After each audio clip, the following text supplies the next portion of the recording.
పెన్షన్లు ఇంటికే ఇవ్వాలి, ఇంటికే అందించాలని ఈసీ కోరింది. మరి దాని ప్రకారంగా ఏం చేయబోతుంది, ఏం జరగబోతుంది మీ మాటల్లో? మనం లాస్ట్ మంత్ ఈ టాపిక్ చెప్పుకున్నాం. ఎందుకంటే వాలంటీర్ల మీద తెలుగుదేశం వాళ్ళు తమ అనుబంధ సంఘమైన citizens for democracy, Nimmagadda Ramesh Kumar ఆధ్వర్యంలో పనిచేస్తున్న ఆ సంస్థ ముందుగా కోర్టులకి ఫిర్యాదు చేసింది. వాలంటీర్ వ్యవస్థ అసలు రాజ్యాంగబద్ధం కాదు, రాజ్యాంగ విరుద్ధం, దీన్ని రద్దు చేయమని కోర్టులకు చెప్పింది. High court, Andhra Pradesh high court, Delhi high court, supreme court వరకు కూడా వాళ్ళు వెళ్ళారు. బట్ కోర్టులు ఈ విషయాన్ని ఇంకా తేల్చలేదు. ఈలోగా ఎలక్షన్ కమిషన్ కి కంప్లైంట్ చేయమని కోర్టులు సలహా ఇచ్చాయి. వాళ్ళు ఎలక్షన్ కమిషన్ ఇచ్చారు. ఎలక్షన్ కమిషన్ ఆ ఫిర్యాదు మేరకు స్పందించి వాలంటీర్లను పెన్షన్ ఇవ్వడానికి, ఇతర విధులకు దూరంగా ఉండాలని ఈ 2 నెలలు ప్రకటించింది. దాంతో వాళ్ళు పెన్షన్లు ఇచ్చే పరిస్థితి లేకుండా లాస్ట్ మంత్ చాలా ఇబ్బందులకు ఎదుర్కోవాల్సి వచ్చింది. అంటే కొంతమందికి మాత్రం వికలాంగులకు కావచ్చు, సీనియర్ మరీ ఏజ్ ఎక్కువైన ముసలి వాళ్ళకి కావచ్చు, ఆరోగ్యం బాగాలేని వాళ్ళకి ఇంటి దగ్గర ఇవ్వమని చెప్పినా కూడా అది ప్రాబ్లం ఉంది. చాలా కన్ఫ్యూజ్గా ఉంది. సో వాళ్ళు వచ్చి సచివాలయం దగ్గర ఎండలో పడిగాపులు పడటం, ఆ క్రమంలో దాదాపు 33 మంది చనిపోయారని చెప్తున్నారు. సో అప్పటి నుంచి కూడా ఇప్పటి వరకు మరి ఎలక్షన్ కమిషన్ ఏం చేస్తుందో ఇది ఒక విచిత్రమైన పరిస్థితి. ఇంకా 4 రోజుల టైం ఉంది. ఈరోజు సాటర్డే, రేపు సండే, మండే, ట్యూస్డే 2 రోజులే ఉంది నిజానికి. ఇప్పుడు ఎలక్షన్ కమిషన్ ఇళ్ళకి వెళ్ళి ఇవ్వండి అని ఆదేశించడం ఒక విచిత్రమైన ఇదే. ఇన్ని రోజులు మరి వాళ్ళు ఏం చేస్తున్నారు అంటే, గతంలో ఎలక్షన్ కమిషన్ అడిగినప్పుడు సిఎస్ జవహర్ రెడ్డి ఏం సమాధానం ఇచ్చాడంటే, మేము సర్పాధికారులతో తర్వాత కలెక్టర్లతో సమావేశం అయ్యాము. సమావేశం అయితే అందులో తేలింది ఏంటంటే, గ్రామ సచివాలయాలు మనకి 15,004 ఉన్నాయి. అందులో 1,60,000 మంది ఉద్యోగులు ఉంటే 1,26,000 మంది మాత్రమే పనిచేస్తున్నారు. అంటే ఒక సచివాలయానికి 8 మంది ఉద్యోగులు మాత్రమే ఉన్నారు. 8 మంది ఉద్యోగులతో పాటు ఏఎన్ఎం, వార్డు, తర్వాత అగ్రికల్చర్ సంబంధించి వీళ్ళందరినీ కూడా తీసుకోవాలంటే వాళ్ళ జాబ్ చార్ట్ మేరకు వాళ్ళు ఆల్రెడీ పనుల్లో నిమగ్నమైనారు. 41,000 మంది బిఎల్ఓ నిధులకు సంబంధించిన పనుల్లో ఉన్నారు. 55,900 మంది బిపిఓ డ్యూటీలో ఉన్నారు. సో ఇలాగా ఈ డ్యూటీస్ లో ఉన్నప్పుడు వాళ్ళు వచ్చి ఇప్పుడు పెన్షన్ ని డిస్ట్రిబ్యూట్ చేసే పరిస్థితి లేదు. అందువల్ల మేము ఈసారి 10,000 టెంట్లు అదనంగా వేస్తాము. వచ్చే ముసలి వాళ్ళకి నీడ కల్పించే విధంగా టెంట్లు ఏర్పాటు చేస్తాము. 10,000 సెంటర్లు ఎక్స్ట్రాగా ఇస్తాము. వాళ్ళకి వాటరు, నీడ ఇవన్నీ ప్రొవైడ్ చేస్తాము. ఈ గతంలో ఇచ్చినట్టుగానే ఈసారి కూడా ఇస్తాము. అది కూడా 1వ తేదీ ఈసారి ఇస్తాము అనేది కూడా వాళ్ళు చెప్పారు. అయితే ఎన్నికల కమిషన్ దాన్ని పరిగణలోకి తీసుకోకుండా, మీ మీద చాలా కంప్లైంట్లు వస్తున్నాయి, మీరు సరిగా ఇవ్వలేదని, అందుకని ఈసారి ఇళ్ల దగ్గరే ఇచ్చేట్టుగా ఏర్పాటు చేసుకోండి అని చెప్పేసింది. ఒకవేళ లేదంటే డీబీటీ ద్వారా ఇవ్వమంది. ఇది ఈ 4 రోజుల్లో డీబీటీ ద్వారా ఎలా ఇస్తారు? ఎందుకంటే వాళ్ళకి మళ్ళీ అకౌంట్స్ ఇవన్నీ ఉండి వాళ్ళు మళ్ళీ బ్యాంక్స్కి వెళ్ళాలి వాళ్ళు డబ్బులు కావాలంటే. సో ఇదంతా ఎట్లా సాధ్యం? ఒక మంచిగా జరుగుతున్న ఒక ప్రాసెస్ ని పక్కన పెట్టేసి ఎన్నికల కమిషన్ కూడా, సరే వీళ్ళంటే తెలుగుదేశం వాళ్ళు వాళ్ళ రాజకీయ ప్రయోజనాల కోసం వాళ్ళు ఇవ్వడంలో ఆశ్చర్యం ఏం లేదు. ఎందుకంటే వాళ్ళకి రాజకీయ ప్రయోజనాలు ఉన్నాయి. వాలంటీర్లు ఖచ్చితంగా వైసీపీకి అనుకూలంగా పనిచేసే అవకాశం ఉందనేది వాస్తవం.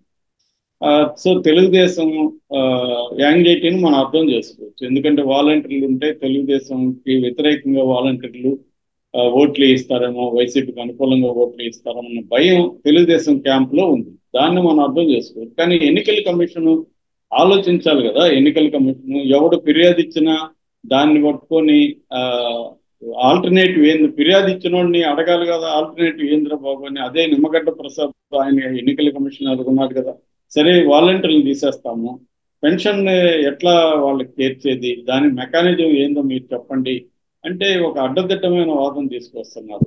అంటే కోర్టు కూడా అలాగే మాట్లాడింది. అదేంటంటే వాలంటీర్ లేని రాష్ట్రాలు ఎలా చేస్తారంటే ఇట్లాగే చేస్తారు. వాళ్ళు కూడా వచ్చి తీసుకెళ్తారు. మొన్నటి వరకు వాలంటీర్ లేని వరకు ఎలా ఉంది? సచివాలయాలకో లేకపోతే మండల ఆఫీస్కో వెళ్ళి పెన్షన్లు తీసుకునే వాళ్ళు ఎండల్లో నిలబడాల్సి వచ్చేది. ఇవన్నీ వద్దనే కదా జగన్ ఒక సిస్టమ్ తెచ్చింది. జనాల దగ్గరికి తీసుకెళ్లే మెథడ్ ఒకటి తీసుకొచ్చాడు. దానివల్ల ఏమి నిజానికి మేజర్ ఎక్స్పెన్సెస్ ఏం కాదు. 5,000 వాళ్ళకి ఇవ్వడం అనేది పెద్ద విషయం కాదు. సో వాలంటీర్లకి ఆ రకమైన సిస్టమ్ తీసుకొచ్చాడు. ఓకే, ఖచ్చితంగా జగన్కి అది పొలిటికల్ ఉపయోగపడుతుంది. కానీ దానికంటే బెస్ట్ ఏదన్నా బెటర్ ఏదన్నా చూపించాలి కదా. అదేమి చూపించకుండా ఉన్న సిస్టమ్ని రద్దు చేసి గందరగోళపరిచి ఇప్పుడు మళ్ళీ అదే చంద్రబాబు ఇళ్ళకి ఇచ్చే ఏర్పాటు చేయండి అంటే ఇళ్ళకి ఇచ్చే ఏర్పాటు చేయడానికి తగిన వ్యవస్థ లేదు కదా అక్కడ. ఉద్యోగులు అందరూ అంత ఖాళీగా ఎవరు లేరు కదా. దానికోసం ప్రత్యేకంగా పెడితేనే కదా అది సాధ్యమైంది మొన్నటి వరకు. సో ఇప్పుడు వచ్చి 4 రోజుల్లో మీరు ఇళ్ళకి ఇచ్చే ఏర్పాటు చేయండి, లేకపోతే డీబీటీకి పెట్టండి అంటే అంటే ఎన్నికల కమిషన్ కి నిజానికి ఇది ఒక విచిత్రమైన పద్ధతి మన దేశంలో. ఎందుకంటే 3 నెలల పాటు ఎన్నికలు జరుగుతుంటే 3 నెలలు ప్రభుత్వాలు పనిచేయకుండా ఎన్నికల కమిషన్ ప్రభుత్వాన్ని ఎలా రన్ చేస్తుంది? దానికి ఉన్న ఎఫిషియన్సీ ఏంటి? దానికి ఉన్న స్టాఫ్ ఏంటి? ఇది ఒక విచిత్రమైన పరిస్థితి మన దేశంలో. అంటే 2-3 నెలలు రాష్ట్ర యంత్రాంగం స్తంభింపజేసి ప్రతిపక్షాలు ఏం చేస్తాయి? వాళ్ళకే ప్రజల అవసరాలు అవసరం లేదు, వాళ్ళ ఓట్లకు సంబంధించి మాత్రం వాళ్ళు చేసుకుంటారు. అందుకని రాజ్యాంగబద్ధంగా ఉన్న అధికారులందరినీ సస్పెండ్ చేయించడం ఇవన్నీ వాళ్ళ పని. అధికార పార్టీ ఏం చేస్తుంది? తనకు అనుకూలమైన అధికారులను తీసుకొచ్చి పెడుతుంది. సో ఇక్కడ అధికార పార్టీ ప్రతిపక్ష పార్టీలు రెండు కూడా ప్రజల తరపున నుంచి ఆలోచించట్లేదు. ఎన్నికల కమిషన్ తనకు లేని అధికారాన్ని చలాయించడానికి లేదా రాజ్యాంగబద్ధంగా అధికారం ఉండొచ్చు, కానీ అధికారం చలాయించడం కాదు కావాల్సింది. ప్రజలకు మనం ఎలా ఈ 3 నెలల్లో బెటర్గా సర్వీసెస్ని ఎలా ప్రొవైడ్ చేయాలనేది ఎన్నికల కమిషన్ ఆలోచించారు. కానీ ఎవడో టామ్ అండ్ డిక్ గాడు కంప్లైంట్ ఇస్తే ఆ కంప్లైంట్ బేస్ చేసుకొని రద్దు చేసేసింది.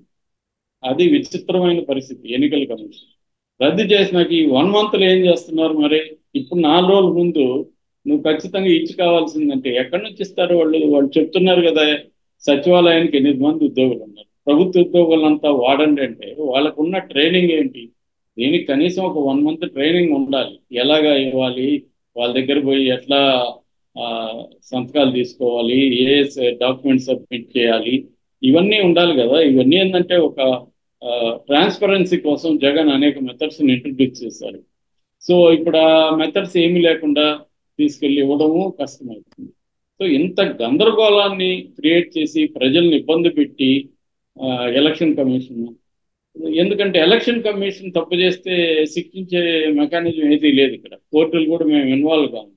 అందుకని ఎలక్షన్ కమిషన్ ఏం చేస్తుందంటే వాళ్ళ అధికారుల యొక్క విమ్స్ అండ్ ఫ్యాన్సీస్ ప్రకారం వాళ్ళేదో మాకు అన్ని అధికారులు ఉన్నాయి కాబట్టి మేము ఏమన్నా చేస్తాం, వాడిని ఎట్లు మారుస్తాం, వీడిని ఎట్లు మారుస్తాం, తీసేస్తాం అనేది తప్ప దీన్ని మనం చేసే చర్యల వల్ల ప్రజలకు నష్టమా లాభమా అనేది ప్రధానంగా ఉండాలి ఎలక్షన్ కమిషన్.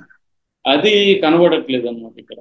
సో ఇప్పుడు అందుకని ఖచ్చితంగా ఈసారి కూడా నేను చెప్తున్నాను, మనం మళ్ళీ మాట్లాడుకుంటాం దీని మీద. ఈసారి కూడా ఖచ్చితంగా గందరగోళమే జరుగుతుంది. డీబీటీలో అందరికి డబ్బులు వెళ్ళలేవు, డైరెక్ట్గా ఇచ్చే పరిస్థితి లేదని వాళ్ళు ఆల్రెడీ తేల్చేశారు. సో వాళ్ళు తేల్చిన తప్పు అయితే ఉద్యోగులే వాళ్ళే చెప్తున్నారు కదా, ఈ డ్యూటీలో ఇంతమంది ఉద్యోగులు ఉన్నారు, మరి ఆ డ్యూటీలు పీకేసి ఇప్పుడు దీనికోసం పెట్టే పరిస్థితి ఉందా? సో ఎలక్షన్ కమిషన్ అనేది ఒక గవర్నమెంట్ని రన్ చేయడానికి సరిపోయే శిక్షణ కానీ వాళ్ళకి వ్యవహారం కానీ ఏమి ఉండదు. ఎలక్షన్ కమిషన్ ఎలక్షన్లు జరగడానికి పనికొస్తుంది తప్ప గవర్నమెంట్ ఎప్పటి నుంచో కొన్ని సిస్టమ్స్ని పెట్టుంటే ఆ సిస్టమ్స్ని పక్కన పెట్టేసి ఆల్టర్నేటివ్ సిస్టమ్స్ని వీళ్ళు 1 month 2 monthsలో ఎలా డెవలప్ చేస్తారు? ఇదొక నిజానికి ఇది సీరియస్గా చర్చించాలని అంశం. ఖచ్చితంగా ఎలక్షన్ కమిషన్ బాధ్యత వహించాలి ఇక్కడ. ఎందుకంటే కంప్లైంట్ ఇచ్చేవాళ్ళు ఇస్తూనే ఉంటారు, ఎలాగో వాళ్ళ అవసరాలు వాళ్ళది. సో ఇక్కడ అధికార పక్షాన్ని ప్రతిపక్షాన్ని మనం తప్పుపట్టి లాభం లేదు. ఎందుకంటే రాజకీయ నాయకులకి ఇవాళ ప్రజలు కేంద్రంగా రాజకీయాలు నడిపే పరిస్థితి లేదు. పీపుల్ సెంట్రల్ పాలిటిక్స్ అంటారు కదా, అది పోయింది. ఇప్పుడు ప్రజల కేంద్రం అనేది పోయి తమ అధికార కేంద్రమై చుట్టూనే అన్ని రాజకీయాలు జరుగుతుంటాయి. కాబట్టి ఎలక్షన్ కమిషనే బాధ్యత తీసుకోవాలి. మరి లాస్ట్ మంత్ 33 చనిపోతే దానికి బాధ్యత ఎలక్షన్ కమిషన్ తీసుకోవాలి కదా. వాళ్ళు తీసుకోకుండా ఎంతసేపు గవర్నమెంట్ ప్రభుత్వం సిఎస్ బాగాలేదు వాడిని మార్చండి వీళ్ళు మారిస్తే మాత్రం ఇంకొక కొత్త సిఎస్ ఏం పిక్తాడు ఇలాంటి కండిషన్